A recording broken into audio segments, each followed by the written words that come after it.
Looking for a terrorist. Episode 1 of Blood Free begins with a group of people in a banquet hall watching a presentation.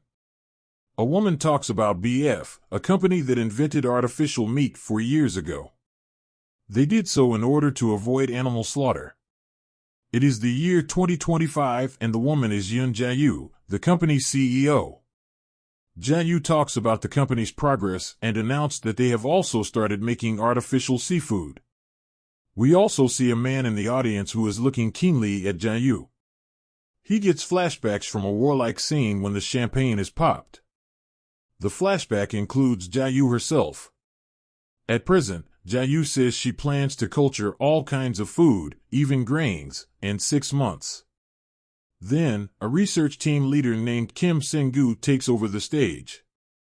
Jae-yu leaves the stage and is told by her assistant that people have surrounded the building, some protesting her and calling her a murderer while others are in support of her. While her car heads out, people throw eggs at the car, but she seems unfazed. The man from inside has also exited the building and follows her. Later, while her car is stuck in traffic, Jae-yu wistfully watches a family outside. All of a sudden, a man falls from a bridge onto the top of her car. The impact injures Jae-yu as well. The man from earlier rushes to help while another suspicious man watches everything from the sidewalk. Elsewhere, the Prime Minister Seonu Jae learns of the incident. The man who killed himself was a stockbreeder who went bankrupt due to BF. Jae-yu is now in the hospital with a broken neck from the incident. An-san, a research director and co-founder of the company, is with her. Jae-yu asks about the man who came to help her. Jong Hae-dun, Jae-yu's lawyer, arrives and discusses how she should get a full-time bodyguard. Regarding the man who helped Jae-yu, Hae-dun finds his face familiar but can't recall where she's seen him. We get a good look at him, though, as he washes his bloody clothes at home. The flashbacks from wartime continue. On his laptop, he goes through an article that discusses a controversy about BF's culture liquid being full of germs.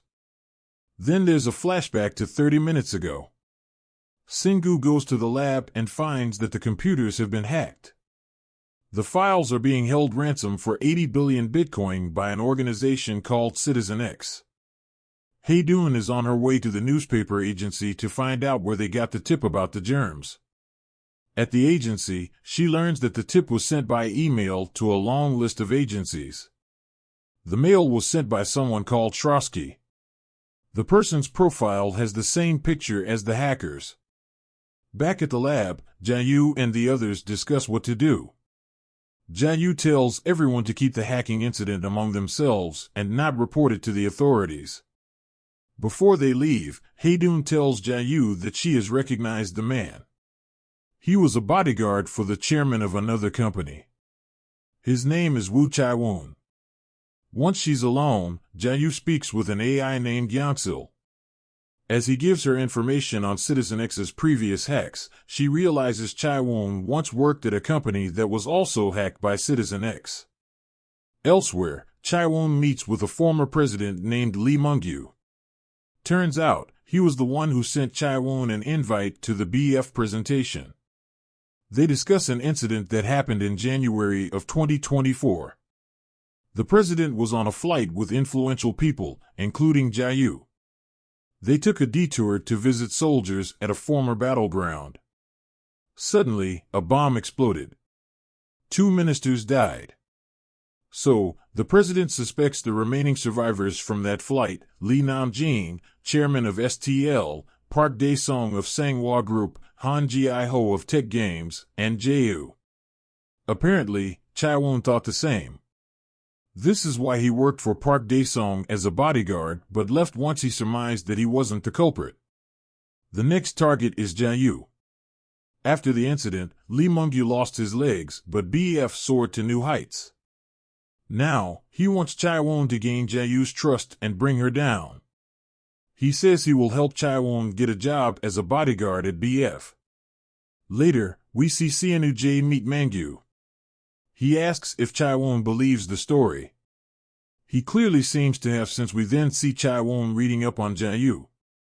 He sees that due to the many death threats she's been getting, Jae-yu has been building a safe house. Other rumors suggest that On-san got a divorce from Jae-yu. Therefore, he could be her weakness. Soon, he gets a phone call from BF at the end of Blood Free Episode 1. The episode review. Episode 1 of Blood Free sets up a battlefield of sorts. The atmosphere is tense, there are several different players, and we've already had a fair bit of backstabbing. The plot moves quickly in this episode, featuring a suicide, a hacking incident, and a mysterious terrorist from the past. The story also brings up several themes. The climate change issue contrasts with that of people losing their livelihoods. It's progress versus people. There's politics, mystery, and also Jae-yu's personal life that is oddly detached from emotion. Blood Free hasn't started with the most gripping episode, but there is plenty of promise here to make a good show.